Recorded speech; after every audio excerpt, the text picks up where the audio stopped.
Well, listen. Contentious and long committee meeting last night. So long, I was late to our actual show meeting today because it went deep into the night, and a lot of time was spent talking about Chris Broussard, talking about whether or not we had, the case for some legal action, for slander and libel, for Broussard, assuming he knew what was coming from the committee. He did not know. Let's unveil them from the bottom up. Let's first get rid of these first 15 teams, 17 teams. Listen, poor Lions, but they stink. They just keep getting beat on 50-yard field goals. Jaguars are the Jaguars. All the teams right above them are just awful. Now, row 3, hey, Falcons, did you see that game? A little bit of a heartbeat. Patriots have a bit of a heartbeat. All those teams have a bit of a heartbeat, but they're not any good. Panthers, Broncos, Raiders, Eagles, Bears. Bears, surprisingly 3-2, by the way. They're alive, but they're hanging on the precipice. They are a bad 2 weeks away from their seasons being essentially over. All right, those are the 17 teams that don't really matter right now. Now the 15 teams that really do. Give me the first grouping, please. Fatally flawed, Saints, Bengals, Titans. Do some things really well. But the Saints have Jameis at quarterback, the Bengals have Zach Taylor as coach, and the Titans have their defense as their defense. Fatally flawed, can't win a playoff game. This one hurt my heart. This one, the committee meeting had to have a hard stop. I had to go out on a smoke break when I said, hey, committee, quarterback question, that's a Browns logo. They're like, yeah, buddy, did you see Baker? I'm like, they scored 42 points. They're like, did you see Baker? I'm like, they scored 42 points. They're like, Nick, his coach ran the ball in 3rd and 10. He didn't trust him. I'm like, okay, you make a good point. Got to put him there. Niners have an injured quarterback. Seahawks have an injured quarterback. Those are good teams, but if we're being honest, whether because of injury or at times ineffectiveness, they have quarterback questions. Don't reveal the next one yet. What have I always said? Dripping in integrity. That applies not just to me, but to the committee, which I am the founding chairman of. Which is why I'm sad to report the next level of the tier. Show it, please. Future favorites, not current favorites, but future favorites, the Chiefs. Wow. They might be 2-3 right now, my friends, but that will not last long. They're going to mollywop Washington. They're going to start rolling. But for now, due to integrity, we must have them where they are. They are not currently one of the 7 best teams in football. Let's show you who is. Next group, please. Okay. Here we Oh, yeah, exactly. You were surprised, weren't you? Wow factor, Cardinals, Bills, Bucks, Ravens. All of them have the ability to make you stop where you're at. Oh, my God, did you see what they did? So why aren't they higher? For the Cardinals, I can't really get over the fact that against Minnesota, they needed a missed field goal. Jacksonville, they're losing to Jacksonville before that. Jacksonville does that stupid flea flicker. Even this week in San Francisco, Trey Lance is out there. He's hurt. They only scored 17 points. The Bills, week 1 against Pittsburgh is sticking out like a sore thumb. Tampa, back-to-back weeks. It's like you get blown out by the Rams. You barely beat the Patriots. We know you can annihilate terrible teams, but Ravens. You need a 66-yarder to beat the Lions. You're down 19 to the Colts, but when you're great, you look amazing. But for those reasons, we can't have you up with this next group. Number 1 contenders. Big group of number 1 contenders. 3 teams there. We couldn't separate them. Packers rolling, feeling great. Chargers, best team in the AFC. Their one loss came to Dallas, and they easily could have won that. And the Rams steadied themselves. Short week, go to Seattle, get a big win after their one loss of the year, getting back to where they were. So you might be saying, wait, Nick, that's 31 teams. Who's missing? Who's the current favorites? Because again, we have future favorites and current favorites, unlike just regular favorites, because let's be honest, we know why. Current favorites. Couldn't believe it myself. The Dallas Cowboys. Oh my God. Is this the greatest day for the Cowboys in a quarter century? It very well might be. What do the Cowboys not do well? They do everything. Other than employ Mike McCarthy, they seemingly do everything well. Trayvon Diggs is a star. Micah Parsons is a star. They don't even have DeMarcus Lawrence back yet. Dak is playing like he never missed a game.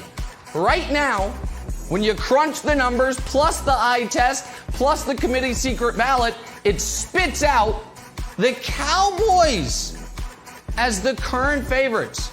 So there it is, Chris Broussard. I demand you start with an apology, and then you can go from there. Nick, I was ready. I was ready to give you love, my man. As Ulysses always said, I was ready to pour out the honey and throw out the vinegar. Yeah. I was going to do it, but no, you had to blow it. Yeah. You had to blow it, and right in the middle of your so-called tears, I'll get to that in a moment, you give Kansas City a single perch in the middle of your tears. They're no longer tears. It's not a tear. It's like a bad game of Jenga. That's what it looks like. It doesn't look like tears at all anymore. All right, you got the Chiefs in the middle, and you can't future favorites. Can you stop with the Chiefs predictions? 20-0, 19-1. They're gonna beat Buffalo. It backfires on you, my man. The Chiefs would be perfect for the wow factor level. Perfect.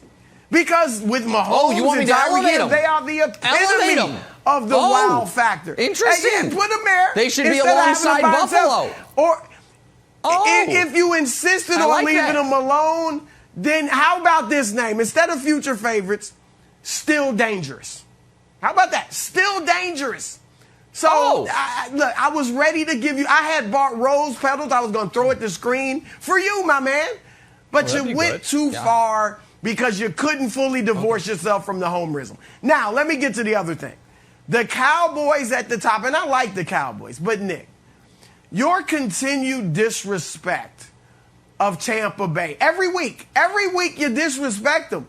And I can't help but think it's related to the fact that they beat the Chiefs last year in the Super Bowl, pounded. Oh, everything is not related to the Chiefs. Fury over Wilder type beating. All right, so Tampa Bay should be number one above the Cowboys and the rest of your crew. Wow. Because of this, Nick? Because they beat the Cowboys head to head on the always emotional ring ceremony night. They beat the Cowboys. I get it. It's not always about wins and losses, as you say. So but where should the Rams doesn't matter. Rams should be on the second tier. It should be Tampa Bay and then Buffalo, the Rams, and Dallas. And Green Bay should be down a notch, and so should the Chargers. Green Bay got a great win. So Green Bay went to Cincinnati, got a great win. Great win over Cincinnati. Here's the thing with the Bucs. So Cincinnati, where are they? I don't see them in the top tiers.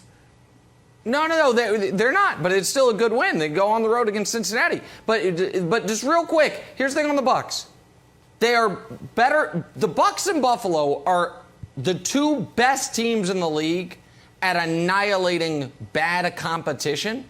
And I'm going to leave Buffalo out of this because they have played one very good team and they annihilated them as well. So let me focus on Tampa. Tampa, we can't ignore that 40% of their season, they've looked incredibly shaky. They got blown out by the Rams, and then they escaped against a terrible Texans team.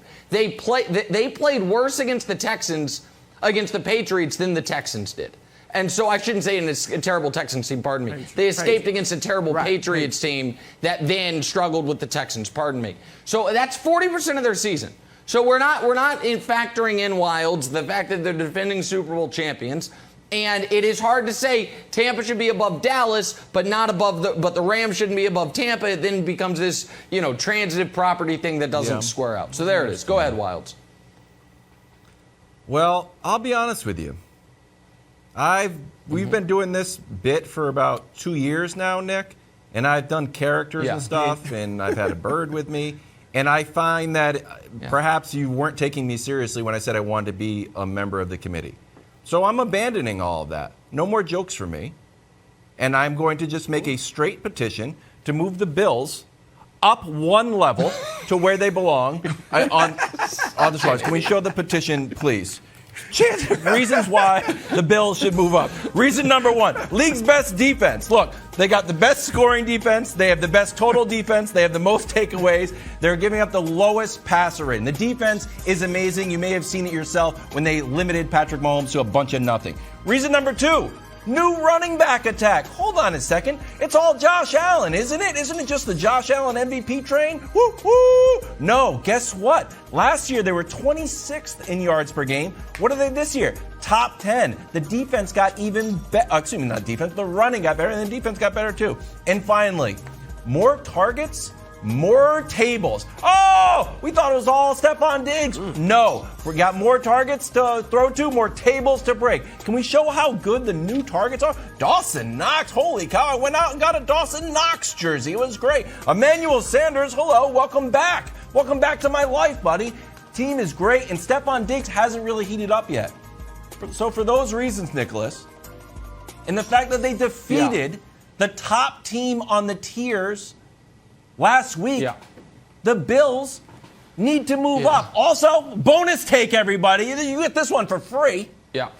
When the Patriots beat the Cowboys, we get to move up too. If you knock off the favorite, you deserve to move up significantly. Stop with the Patriots. So here's the problem for the argument you just made for the Bills. It can apply, but in better ways, to the Chargers. So the Chargers and Bills have something in common, as do the Ravens, 3 AFC teams ahead of Kansas City. They all beat Kansas City. So why do I have the Chargers higher than Buffalo? Well, they have the same record, and I ask the audience, if the Bills had played Cleveland, Vegas, and Dallas instead of the teams they have played, would they also be 4-1? I say no. I think the Chargers, when you have identical records, when your best wins are against the same team, even though the Bills did it in dominating fashion and the Chargers did it in a far closer game, I do look at the Chargers, to me, as the more sturdy contender. I think the Chargers have been tested, the way they beat the Browns, the way they played with the Cowboys. I know they lost, but if we want to look at losses, a 3-point loss to Dallas or a bad loss to Pittsburgh, those are the Chargers and Bills losses. So I just can't square Wilds having the Bills above the Chargers. I think the Chargers are the best team in the AFC.